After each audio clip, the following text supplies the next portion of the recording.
ল'ৰা ছোৱালী সমাজৰ কামবিলাকত আগবাঢ়ি আহে তেতিয়াহ'লে সমাজত কেনেকৈ উঠা বহা কৰে, কেনেকুৱা সাজ পোছাক, কেনেকুৱা খাদ্য অভ্যাস চলে, কেনেধৰণে কথা বতৰা কয়, এই সমাজখন চলাই নিবৰ কাৰণে কি কিনো প্ৰক্ৰিয়া আছে, এই সামাজিক জ্ঞানবিলাক তেওঁলোকে অট'মেটিকেলি পাই যায়, যিটো কোনো স্কুল কলেজত দিব নোৱাৰে।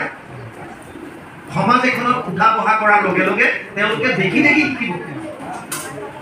কিন্তু আমি গুৰুত্ব কেৱল ব্যৱসায়িক শিক্ষাটো দিওঁ, তই ডাঙৰ হ'লে ডাক্তৰ হ'ব লাগিব, তই ইঞ্জিনিয়াৰ হ'ব লাগিব, তই অমুক হ'ব, তই তমুক হ'ব, অৰ্থাৎ পইচা ঘটাৰ মেচিন হ'ব লাগিব। মোৰ ৰঙিয়াত যেতিয়া পোষ্টিং হ'ল, উত্তৰাখণ্ডৰ পৰা মই আহিছিলোঁ ৰঙিয়াত 2014 আহিছিলোঁ।